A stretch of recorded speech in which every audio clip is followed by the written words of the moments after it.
Assalamualaikum warahmatullahi wabarakatuh. Jumpa lagi dengan Ibu Dwi.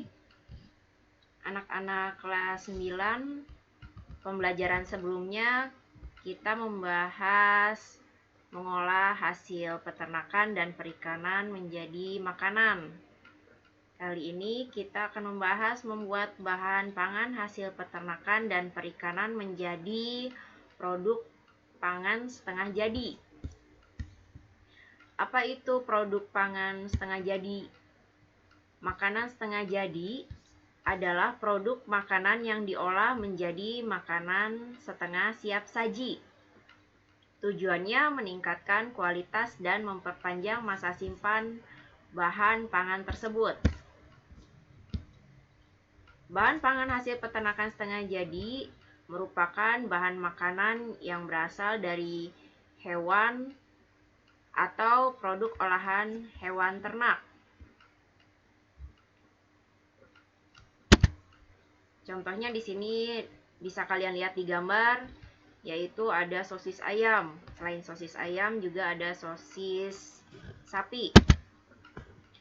Bahan pangan hasil peternakan antara lain daging, bisa daging sapi, ayam, kambing. Kemudian ada telur, susu, dan kulit. Untuk mengkonsumsi daging ayam dapat meningkatkan metabolisme. Protein telur mengandung asam amino esensial yang dibutuhkan oleh tubuh. Bahan pangan pada hewan ternak merupakan bahan pangan yang mengandung protein dan lemak.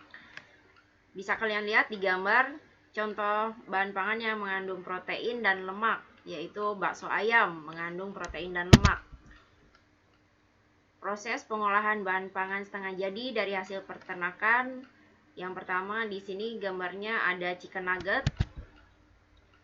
Kedua, dendeng daging.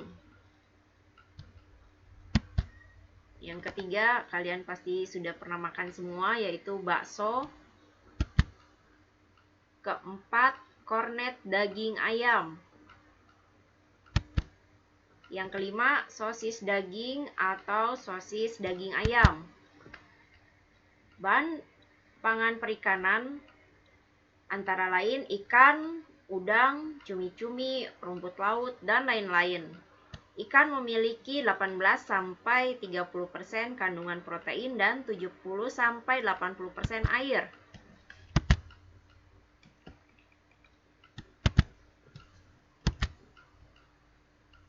Untuk dendeng belut, di sini bisa kalian lihat gambarnya. Yang pertama, ini yang sudah diolah. Yang kedua, pindang ikan kembung. Ketiga, ada petis ikan atau udang. Petis merupakan salah satu produk olahan yang umumnya digunakan sebagai campuran dalam masakan. Contohnya, pada pembuatan sambal goreng petis dan sebagai olesan pada tahu. Kalian bisa lihat di sini gambar petis ikan atau udang.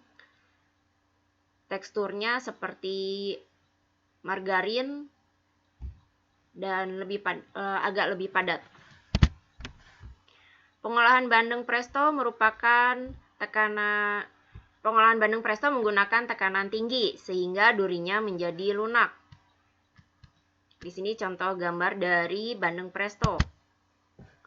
Yang kelima, ikan asap. Ini contoh gambar dari ikan asap. Keenam, ikan asin.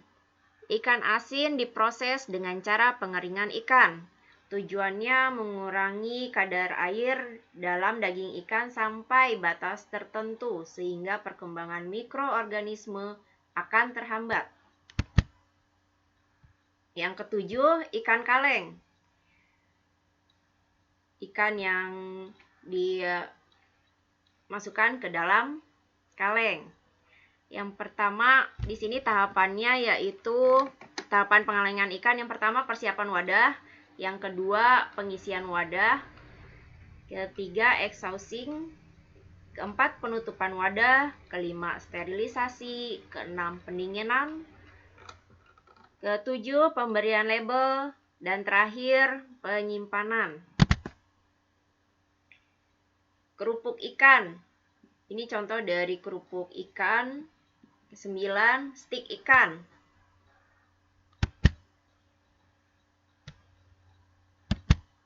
Penyajian dan pengemasan makanan dari olahan daging dan ikan. Jadi setelah bahan makanan tersebut diolah seperti yang sudah dijelaskan, kemudian disajikan. Penyajian merupakan suatu cara menyuguhkan makanan yang disusun secara menarik untuk meningkatkan selera makan.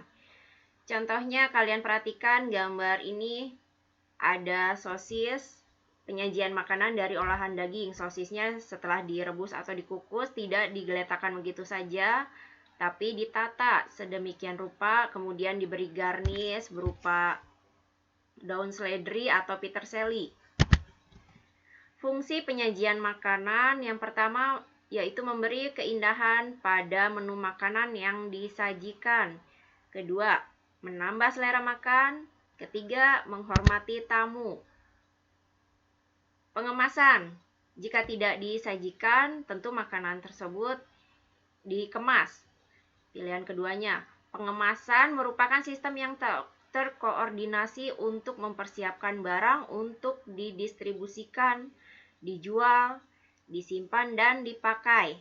Pengemasan berfungsi untuk menempatkan hasil pengolahan menjadi bentuk yang mudah untuk disimpan, diangkut, dan didistribusikan. Tujuan pengemasan makanan yang pertama, membuat usia penyimpanan bahan pangan menjadi lebih lama. Kedua, mencegah rusaknya nutrisi bahan pangan. Ketiga, memudahkan distribusi bahan pangan. Yang keempat, menambah estetika dan nilai jual bahan pangan. Syarat-syarat bahan pengemas makanan yang pertama, memiliki permeabilitas udara yang sesuai dengan jenis bahan pangan yang akan dikemas. Yang kedua, tidak beracun. Ketiga, kedap air. Kemudian tahan panas.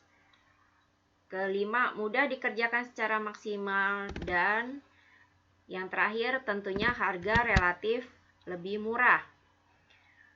Hal-hal yang dicantumkan pada label kemasan makanan.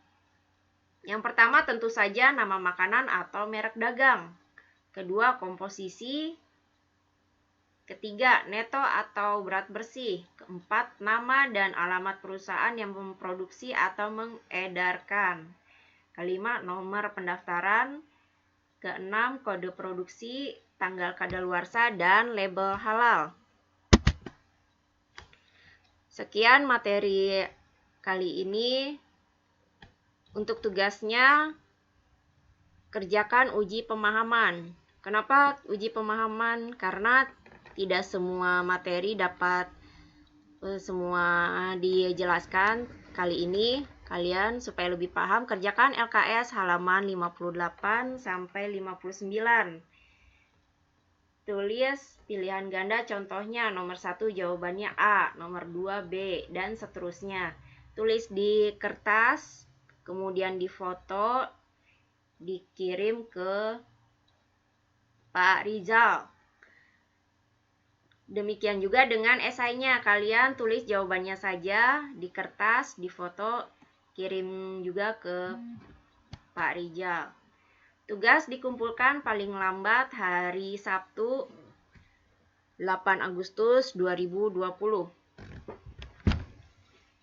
Sekian. Terima kasih kepada siswa-siswi kelas 9 yang telah menyimak. Assalamualaikum warahmatullahi wabarakatuh.